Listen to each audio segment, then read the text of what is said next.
Antes de ese problema que estaba comentando hace un momento, hice un comentario y como me pasa muchas veces, no me hacéis caso y me lo recordáis. Oye, esto de la fuerza centrípeta, tan sencillo como decir que lo mismo que el vector aceleración lo podemos descomponer en esas direcciones, podemos descomponer cualquier vector, en particular la fuerza neta. Es decir, que si pensamos en la segunda ley de Newton,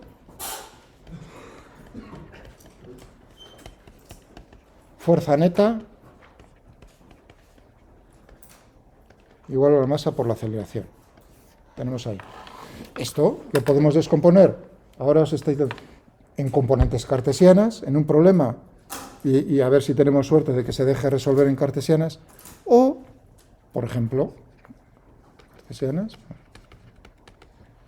o en las componentes, ya voy a dejar esas direcciones, las vamos a llamar componentes intrínsecas.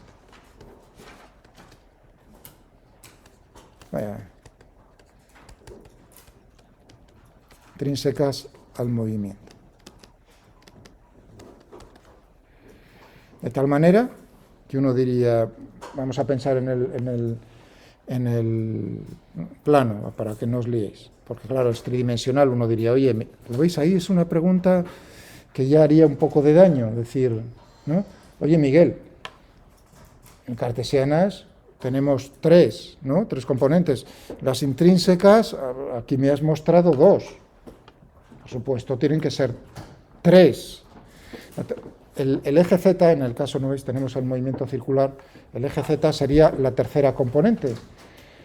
Pero claro, el movimiento está contenido en el plano, este X, en el plano formado por la velocidad y la aceleración. Ese plano se le llama plano osculador. Bueno, se le da un nombre a eso. Es decir, que también tenemos tres. Os sonará de las matemáticas que os han enseñado, ¿no? En geometría diferencial, ¿no? Tangencial, normal y binormal. ¿Os suena? ¿Os suena de otra asignatura? Esas direcciones. Pregunto. He dicho en matemáticas, quizás, o en alguna otra asignatura, de que os hayan hablado, ¿no? De la dirección normal, de la dirección tangencial, de la dirección normal, en una curva. Estoy hablando en una curva. Para nosotros sería la trayectoria de un cuerpo. La dirección tangencial a la curva, la dirección normal en cada punto a la curva y la dirección binormal. Tres ejes. ¿Perdón? La binormal es precisamente la perpendicular a la tangencial y la normal. ¿Y la normal cuál es? La que yo estoy aquí llamando radial centrípeto, que podía haber llamado normal. Por eso la terminología, o sea que si veis normal, en ese sentido, es, fijaos, normal perpendicular a la dirección tangencial, es lo que yo estoy llamando aquí radial, ¿vale? Porque he utilizado coordenadas polares y sale de forma mejor, coloquialmente, normal, radial. Binormal, eje Z, en este caso, el perpendicular a ambos, que sería el eje Z en nuestro caso particular. Bien, ¿vale? Por ahí, si os han atacado por ahí, pues estáis en terreno conocido, aplicado al movimiento de un cuerpo puntual. Ahora uno dice, pues puedo entonces descomponer cada uno de los vectores en esa dirección. En particular, o sea, en la aceleración tendré, ¿no? Tendré en estas dos direcciones. Tendré esto, pero claro, en la fuerza neta tendré también la componente en esa dirección radial, normal, o como queráis. Y en la otra, pues si queréis, o tangencial, vamos. ¿No? Claro. Y la tercera, no os preocupéis, la componente de la fuerza neta en la dirección tiene que ser cero, porque si no, tendríamos una componente de la aceleración en esa dirección distinta de cero, y estamos viendo con este ejemplo tan sencillo, todavía sencillo, que no es así. Es decir, que la otra sería 0 igual a 0. Entonces, vale, si nos fijamos en esto, uno diría, a esto lo está llamando la fuerza. Fijaos que esto sería Si queréis vamos a ponerle la C, en vez de, voy a utilizar ya C y T para C, si queréis, de centrípeto, la dirección radial hacia adentro y la tangencial. Entonces esta sería la ecuación. El término centrípeto, este sería la ecuación correspondiente a la componente tangencial. La componente en la dirección centrípeta de la fuerza neta recibe el nombre de fuerza centrípeta. Problema, si uno no tiene claro esto. Es que es otra fuerza que tengo que añadir en el diagrama de fuerzas. No, hombre, no.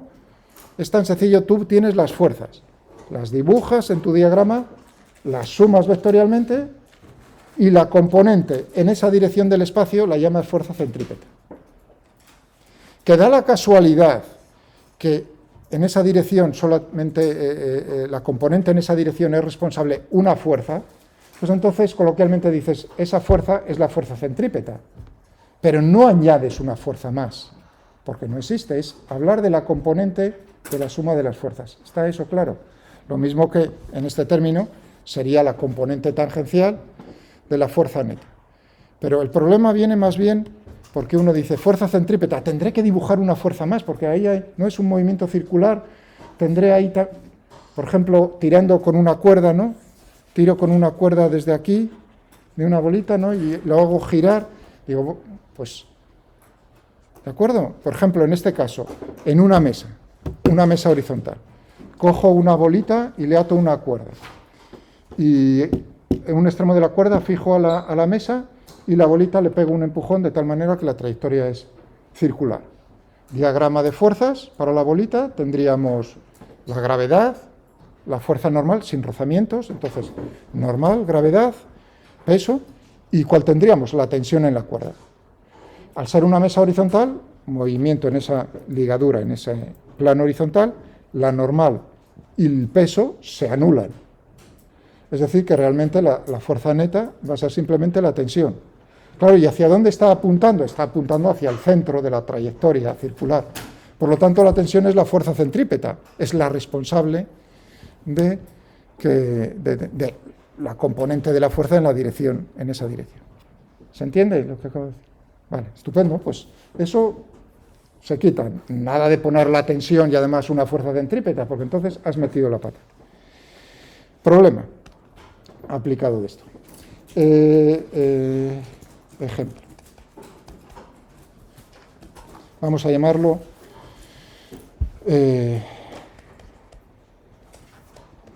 lo llamo yo así, entre comillas, porque lo llamo yo. El enunciado es el siguiente. Tenemos un alambre circular. ¿De acuerdo? De radio R. Y pinchado por ese alambre, como otra vez, o sea, sistemas como esto me fuerza, son ligaduras. Una bolita de masa M está pinchada por el alambre y hay rozamiento. Hay rozamiento, es decir, que si desliza alrededor del alambre, tenemos rozamiento, y ese rozamiento, recordad, rozamiento cinético. Va a haber movimiento relativo de la bolita respecto al alambre. Vale, y ahora lo de espacial, ¿por qué viene? Viene por lo siguiente, porque vamos a hacer este experimento muy alejado de cualquier planeta. Es decir, que llevo el alambre bien lejos de la Tierra, bien lejos del sistema solar, es decir, que mentalmente es como decir, sin gravedad, hombre, ¿de acuerdo? No hay gravedad. Ya sé que es difícil imaginarse eso, pero luego cambio el enunciado, es el mismo problema y lo hago en la Tierra, si queréis. Pero eso al final. Es decir, que no hay gravedad.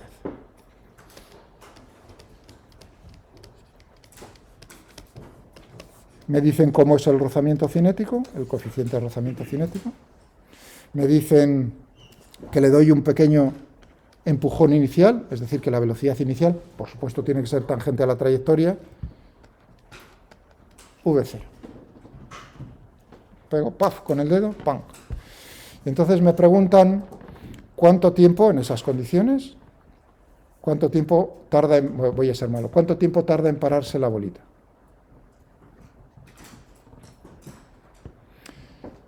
Es decir, quiero saber todo. Es preguntar un detalle.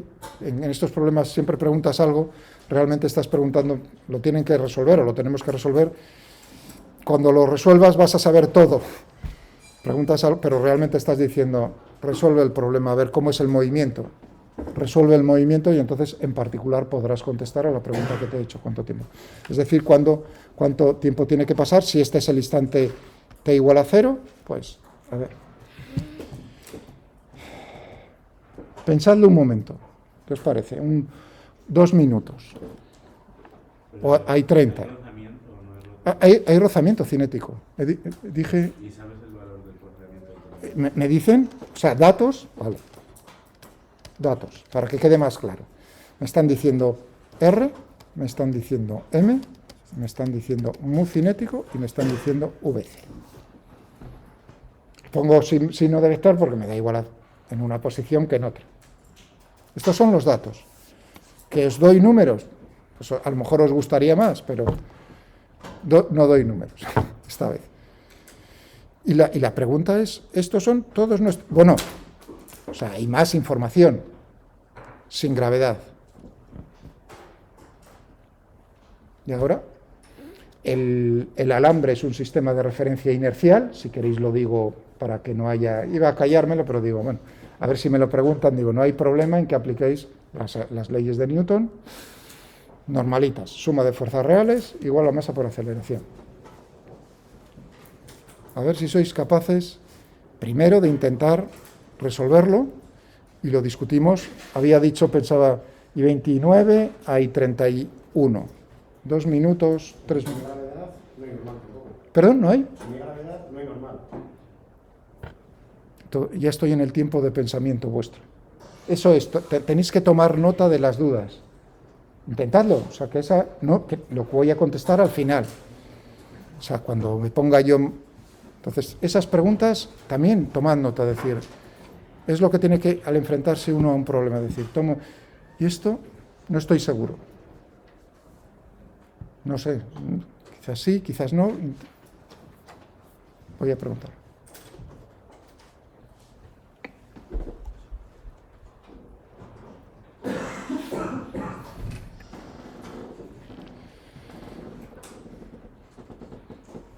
Hombre, tenéis que hacer un dibujillo, por lo menos, o que parezca que hacéis un dibujillo en el papel. Lo digo por ti. ¿Pero eso estaba con una cuerda? No, es un alambre. No, he dibujado, punteado el radio. Cuando quise decir el radio es conocido, es de radio R.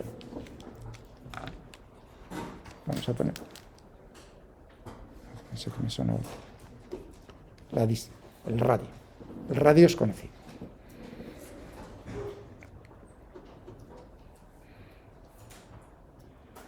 Dependerá de la masa.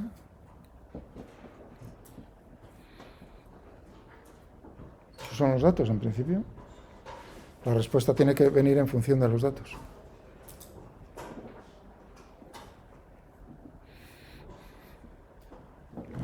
Primera pregunta.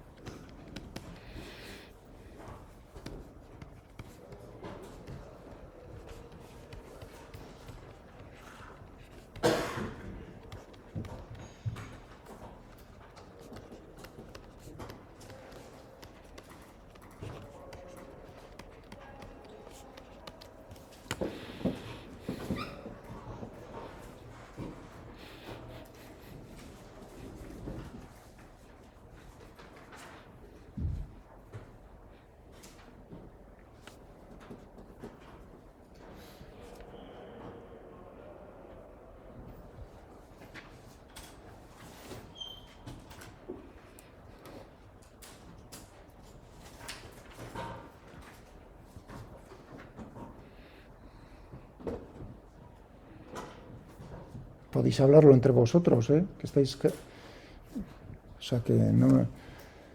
Que silencio.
pasos que voy a seguir yo ahora, que deberíais, ¿no? Tengo que hacerme un diagrama del cuerpo libre. Bolita, dibujar las fuerzas que están actuando sobre la bolita. El sistema de referencia lo escogemos, o sea, es el alambre. ¿Qué más tenemos que escoger? Ya sabemos que es inercial. Segunda ley de Newton, ¿no? Descomponer, escoger los ejes en ese sistema de referencia. Hombre, yo diría que si escogemos en este momento este problema, no vamos a escoger cartesianas. Por ejemplo, ahora vamos a ver que este problema en cartesiana, pues no hay manera de meterle...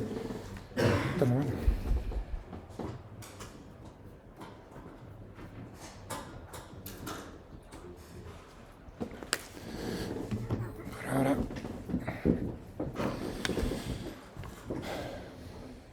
¿Quién era el del alemán? No, que había uno antes, uno el otro día con el que hablaba alemán. A ver si me divierto con él. So weit, so gut. So weit, so gut. Malsen. Entwarnung. Malsen. Ya. Solo tuve un año un alumno que venía de Bremen, en aeroespacial. La verdad es que me alegré mucho, porque así podía recordar un poco. No porque fuese alemán, sino ya que a uno le gusta el idioma. Bueno, ¿qué? Más preguntas que pueda poner ahí. Si no hay gravedad, entonces no hay fuerza normal, era una. ¿Qué más había por aquí? ¿Alguna duda existencial? ¿Una pregunta que podamos ir...? ¿Perdón? ¿Qué pasa con la masa? Segunda.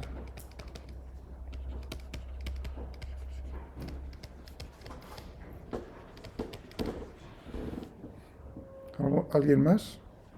Sí, todo eso vamos a aclararlo ahora. Ya veréis cómo ahora sale de manera natural toda la respuesta de todo eso, si seguimos los pasos que hay que seguir. ¿Alguien? Sí, más preguntas. Al no haber gravedad, no se podría simplificar, ya que pone algo espacial, no se podría simplificar y tratarlo como un problema en dos dimensiones. Bueno, es un problema en dos dimensiones, sí, por supuesto. Sí, el movimiento es en un plano, no hay ningún problema. A eso ya lo podemos decir rápidamente, claro. Bueno, pues vamos a ello. A ver qué tal. ¿Cuánto tiempo? No, nos ha dado tiempo a contestar a cuánto tiempo tarda en parar, lo cual es... Ya veremos que no para.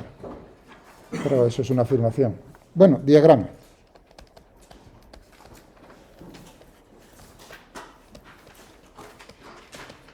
Del cuerpo. En esa, tal como había dibujado, o sea, en una posición... Bueno, esa era la inicial. Voy a dibujar la bolita en una posición genérica. Ahí, o sea, que si empezó por ahí, ¿no? Está por ahí. Aíslo la bolita. Es decir, que de acuerdo a eso, fuerzas que están actuando sobre la bolita. Estamos en contacto con, perdón, la de rozamiento, pero está en contacto con el alambre. Hay dos fuerzas de contacto. La fuerza normal a la superficie es un tubo, ¿no? Ahora pensad que es un tubo por dentro, ¿no? Perpendicular a la dirección tangencial a ese tubo, tenemos la normal. Es decir, que tendríamos, de acuerdo a esto, en esta dirección, ¿no? Tendríamos la fuerza normal. Es una fuerza de contacto. Oye, que es cero, no, pero está en contacto. Eso es como decir, la mano está en contacto con la mesa, pero depende de cómo esté yo intentando, ¿no? A lo mejor la fuerza se hace, si aprieto, o sea, puede tener diferentes valores. Bueno, desde cero, naturalmente, a criterio. Claro, cuando hay separación, o sea, cuando un cuerpo se separa de otro, un sólido, ¿cuál es el criterio físicamente de que se está produciendo en ese instante la separación? La fuerza normal se hace cero. Claro, en el momento en que está separado ya no hay contacto, la fuerza normal tiene que ser cero. Por supuesto también la de rozamiento, pero la normal en particular. Pero aquí están en contacto en todo el movimiento, por lo tanto lo tendré que considerar. La dirección es esa, es decir, la dirección radial, hacia afuera o hacia adentro. Ahora uno diría, ¿y hacia dónde va?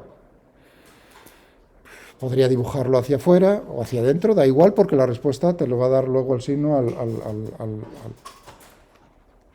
Pero físicamente, si ahí uno ya no, si ha hecho problemas, se ha entrenado, ¿no? Ha hecho deporte y se ha entrenado, entonces no tiene duda, porque fijaos qué hemos dicho acerca de la aceleración. La aceleración tiene dos componentes, una tangencial y una centrípeta.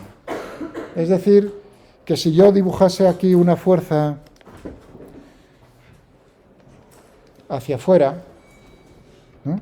Tiene la fuerza neta, tendría una componente que está hacia afuera, pero claro, la aceleración tiene una componente hacia adentro y una tangencial, y la fuerza neta tiene que ser proporcional a la aceleración, tiene que tener la misma dirección y el mismo sentido, por lo tanto esta opción no es viable. Claro, uno diría, bueno, a lo mejor es que hay otras fuerzas en esa dirección que compensen la normal, pero claro, solo tenemos la fuerza de rozamiento y esa es tangencial, por lo tanto uno ya entiende que es mejor dibujarlo hacia adentro que hacia afuera, pero no habría ningún problema si lo dibujas hacia afuera, te vas a dar cuenta inmediatamente. La dirección tangencial.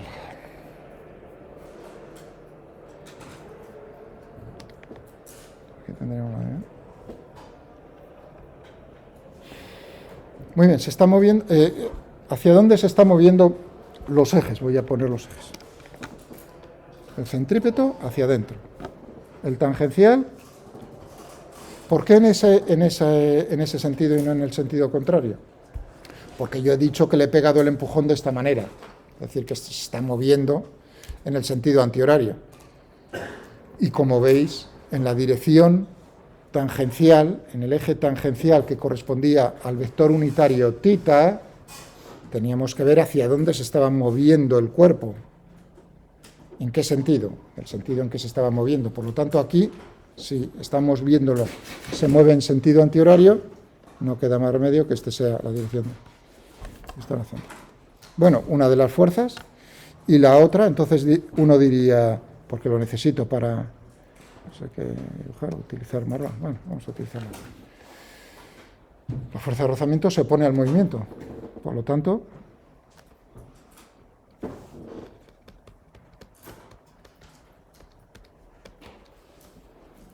cinética. ¿Sí? Si la fuerza de rozamiento, o sea, si no actúa más que una fuerza sobre esa bola, que sería la de rozamiento. No, ¿quién ha dicho eso? No, el enunciado te dice que hay rozamiento, que el rozamiento es cinético. No dice el enunciado que solo sea la única fuerza, no. Te dice que está en contacto con otro cuerpo, que es el alambre. De hecho, uno tiene que pensar que para que exista fuerza de rozamiento cinética distinta de cero, la fuerza normal tiene que ser distinta de cero, porque ¿cómo era la relación entre ambas? El coeficiente de rozamiento cinético por la normal. Es imposible que uno sea distinto de cero y el otro sea cero. ¿De acuerdo? ¿Entendido? Sí, si el alambre fuese recto, entonces, digamos, no habría nada que empujase la bolita. Está en contacto, pero la normal es cero. La fuerza de rozamiento es cero. Si pones peso, naturalmente estás apretando la bolita contra el alambre de alguna manera, entonces sí tienes normal. ¿Vale? Bien, de acuerdo en el diagrama de fuerzas, he puesto la velocidad para que os deis cuenta de por qué he puesto. He puesto ya los ejes, de paso, y tan sencillo ahora como decir, pues segunda ley de Newton. Entonces tendremos... Vamos a poner, da igual una que otra, no tengo ningún problema. Normal, más la fuerza de rozamiento cinética, igual a la masa por la aceleración. Hay que pensar, hay más, ahora viene el momento de, si fallo en las fuerzas, en el diagrama, en pensar las fuerzas, está todo mal. O sea, que no es, aquí es todo o nada, el paquete, no, ¿me entendéis? Uno dice, bueno, Miguel, es que, oye, no te he fallado, en el 75% de las fuerzas que te dibujo son correctas. No, o sea, para dejar las cosas claras, aquí el paquete es todo o nada. Lo importante es, el diagrama de fuerzas es correcto, porque si no, todo lo demás, el movimiento, es como decirle, bueno, la máquina te la he construido, imaginaos, ahora me decís, me dais las herramientas, me dais las piezas, construyo el motor, monto el motor y digo, joder, que no soy de esos, que me gusta cacharrear. O sea, que yo soy de las personas que si me sobran piezas, hay dos tipos de personas. Bueno, ahora han puesto de más. No, yo soy de las que si veo piezas de sobra, digo, aquí he hecho algo mal. ¿Entendéis? Eso como para que os devuelvo la pelota como ingeniero. Y vosotros me evaluaríais, ¿no? Dices, a ver cómo ha hecho el motor este. Oye, pues el cigüeñal parece que lo tienes por ahí fuera, no lo has montado o lo que sea, ¿no? Joder, otra pasada. Ese es el ejemplo que quiero poner con vosotros, que espero que os guste. ¿Lo entendéis? El paquete es todo. El motor, ¿funciona o no funciona? Si no, no me hables. Sí. ¿Perdón? ¿El diagrama? Sí. Lo pone, por ejemplo, la normal, mirando, o sea, poniendo hacia arriba. Los resultados integrados, sería... Ahora vamos a discutir esta posibilidad de hacia arriba, a ver qué es lo que ocurre. Desde luego la fuerza de rozamiento cinética se opone al movimiento, esa no hay duda.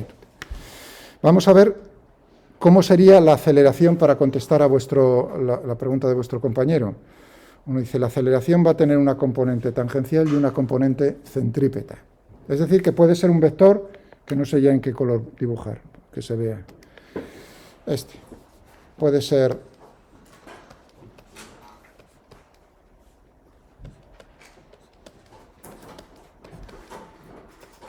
una roseta de vectores, ¿no?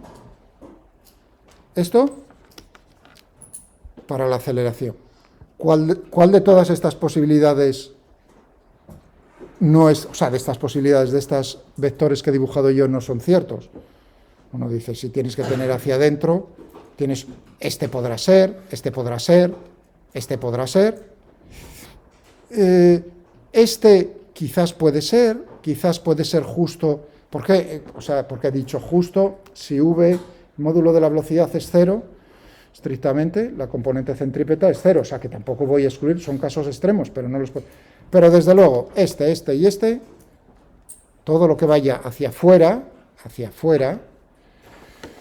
eso es imposible. La aceleración tiene que tener una componente centrípeta y una tangencial. La centrípeta puede ser 0, entonces tiene únicamente componente tangencial, la aceleración tiene la dirección tangencial. Claro, si eso es imposible, entonces, ¿quién va a ser responsable si tú dibujas una fuerza normal hacia afuera de aquí del círculo? La componente entonces de la aceleración sería hacia afuera, en la dirección radial. Y eso choca con lo que hemos demostrado el día pasado, que es hacia adentro, siempre, menos v² dividido por r. ¿Entiendes? Claro, en ese momento dice, pues no te queda más remedio que cambiarle el signo, es decir, en el dibujo ponerlo hacia abajo. Bueno, ya he liado el dibujo, pero bueno, no pasa nada. Incluso a lo mejor puedo... A ver cuántos se me van. Hombre, mira qué bien. Genial. Está deshecho. Y este incluso. Fuera. ¿Vale? Segunda ley de Newton. Aquí la tenemos. Ejes. Descomponer cada una de las fuerzas. ¿Qué os parece si primero el centrípeto? Entonces tendremos N, la componente de N en esa dirección es la propia magnitud. La fuerza de rozamiento cinética tiene no, es tangencial, por lo tanto no tiene. Es decir, que esto será igual a M por la aceleración centrípeta.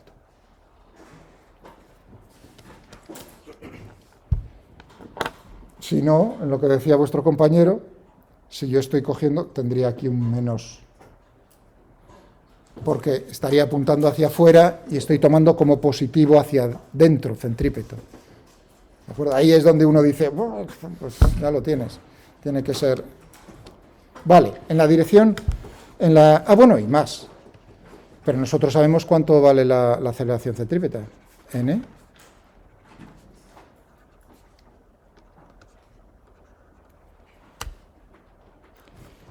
Pero Miguel, no era menos v cuadrado dividido por r. En ese caso estábamos tomando la dirección radial hacia afuera. Ahora estoy tomando la dirección hacia adentro. Por lo tanto, veis aquí, positivo centrípeto. Si no, no habría ningún problema. ¿Que queréis ponerlo hacia afuera? Tendríamos estas dos cosas. Lo comido por lo servido, menos. Me da igual. Genial. Es decir, que tenemos aquí una de las cosas. En la dirección tangencial, tenemos la fuerza de rozamiento cinética.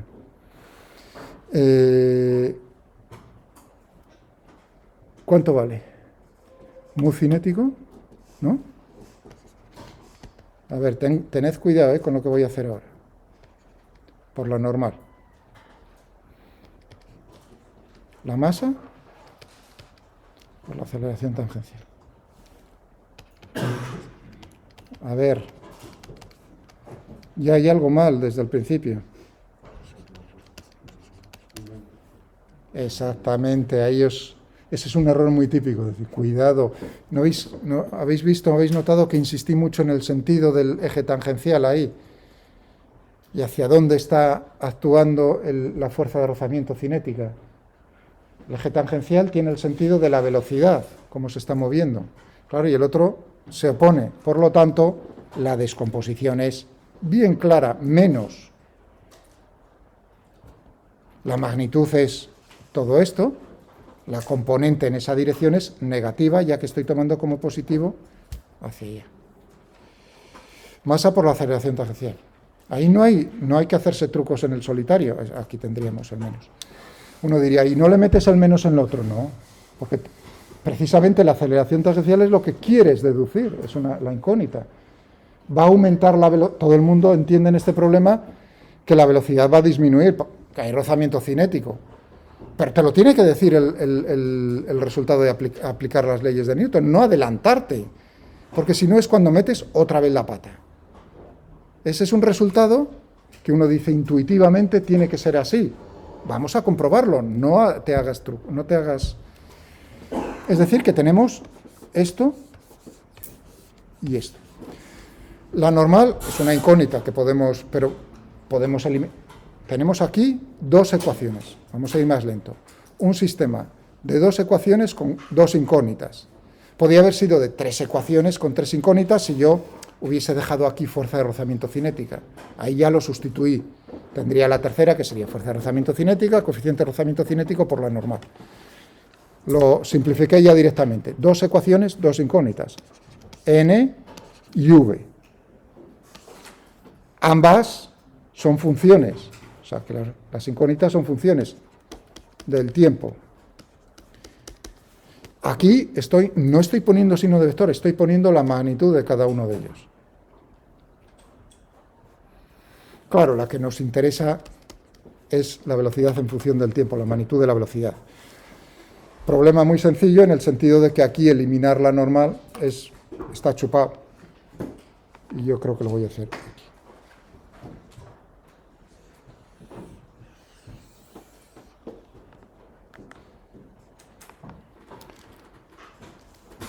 Tendremos entonces,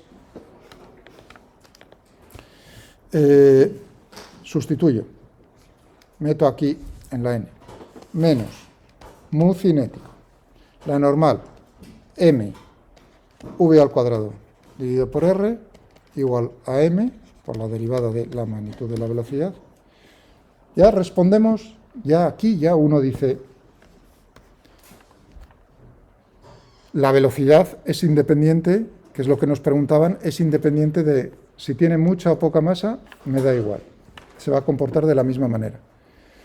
la normal efectivamente va a depender de la masa. Pero lo que es la velocidad en sí, es decir, que hacemos el experimento con dos cuerpos y va a ser lo mismo. Y ahora viene el momento de resolverla, claro. Esta tiene la virtud, esta ecuación, de que la podemos resolver fácilmente. Es decir, que tenemos aquí menos mu cinético, v cuadrado dividido por r, la derivada de v correspondiente. Esto es, por así decirlo, la ecuación del movimiento que describe el movimiento a la cual hemos llegado. Una ecuación diferencial de primer orden hasta la primera derivada. Me aparece la función y su derivada. Es decir, en esta ecuación aparecen dos variables, una la velocidad y otra el tiempo, como veis. Depende del tiempo. ¿Cómo lo puedo resolver? Fácilmente. Es posible en esta, o sea, tengo que integrar, resolver esta ecuación, integrar. Lo primero que tiene que intentar uno en este tipo de ecuaciones no es acordarse de memoria, sino intentar separar variables. No digo que sea posible siempre, ni mucho menos, pero si puedes separar las variables en la ecuación, unas a un lado y otras a otro, pues va a ser muy sencilla la solución si las integrales tienen solución. Separación por separación de variables.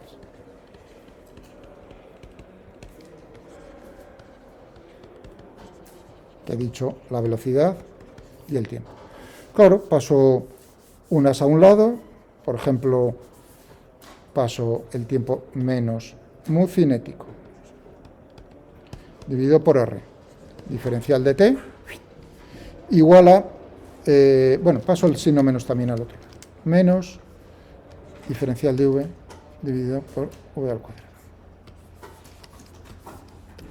He separado a un lado y al otro las variables, sí, a un lado ya simplemente tengo el tiempo y en el otro tengo la velocidad, mientras que aquí, como veis, tengo la velocidad y el tiempo. Esto me está dando, las ecuaciones diferenciales, las ecuaciones del movimiento me están diciendo cómo es la relación entre cambios en una variable con cambios en la otra. Si cambia un poco el tiempo, ¿cuánto cambia la velocidad? Eso es lo que te está expresando. Por supuesto, si esto es cierto, la ecuación es correcta y esto es cierto, para cambios infinitesimales, si sumas los cambios infinitesimales, también será cierto. Plaf, plaf. Liquidado. Desde t igual a 0 hasta un t genérico. Aquí podríamos ponerle t, la solución, desde el v0 que hemos escogido, aquí sería hasta el 0. Vamos a ponerle v genérico, es decir, que voy a buscar v en función del tiempo.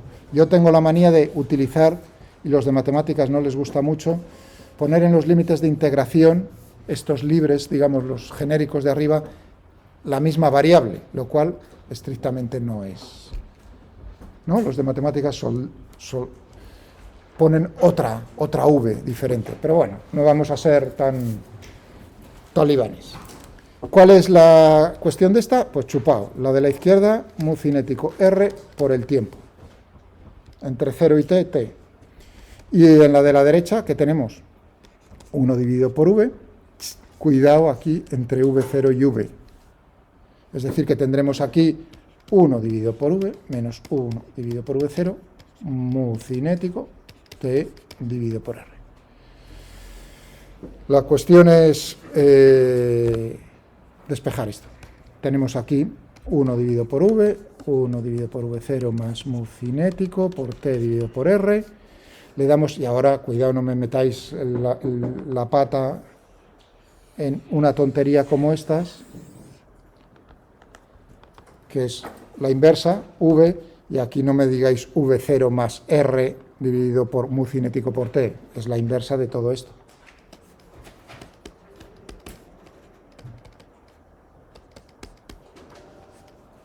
Dividido por r. Ese es un error que si uno va muy rápido lo puede cometer, espero que no muchas veces.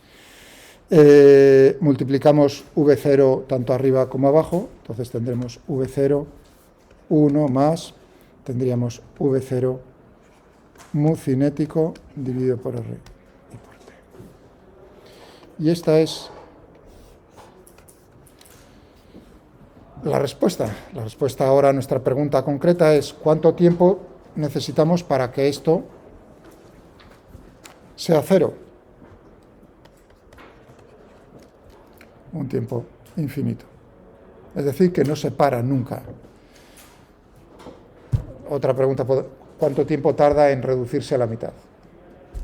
Bueno, ahí ya tenemos la normal, mv² dividido por r. Pasamos esto para allá y liquidado las. Bueno, pensadme en este problema. Queda unos segundos. Para que es un problema muy similar, ¿de acuerdo? O sea que no tiene por qué costaros si saldrán las dudas. Es lo que yo llamo el de la pista circular, el de Fernando Alonso. Tengo una pista de pruebas circular, o sea, una carretera circular es horizontal, no tiene peralte ni nada de eso, horizontal. ¿De acuerdo? Actúa la gravedad tenemos el coche. ¿De acuerdo? Por aquí. Y el coche está parado. Y va a seguir una trayectoria circular de radio, ya que os gustan los datos, 200 metros.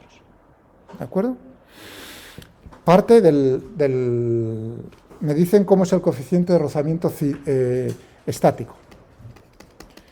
¿Y cuánto es? La memoria. Vamos a ponerle 1. Ahora no me estaba pensando en los datos para que saliese sin necesidad de calculadora. Bueno, con 1. Y esto tiene ruedas, ¿no? Está parado el coche y nos dice el enunciado, la masa del coche, 1000 kilogramos, si queréis. G, si queréis también, 10 metros por segundo al cuadrado. Todo esto son datos, ¿no? El radio también es un dato. Y nos dicen un dato adicional. Parte del reposo y Fernandito Alonso aprieta el acelerador de tal manera que la velocidad cambia en cada segundo en 6 metros por segundo.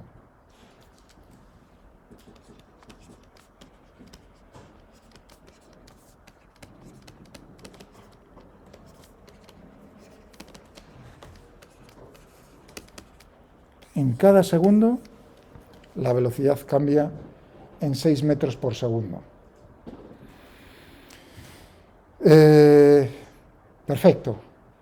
Todos los datos están dados. Es decir, que el motor es capaz de mantener, aprieta con el... ¿Cuántas vueltas puede dar antes de que patine el coche?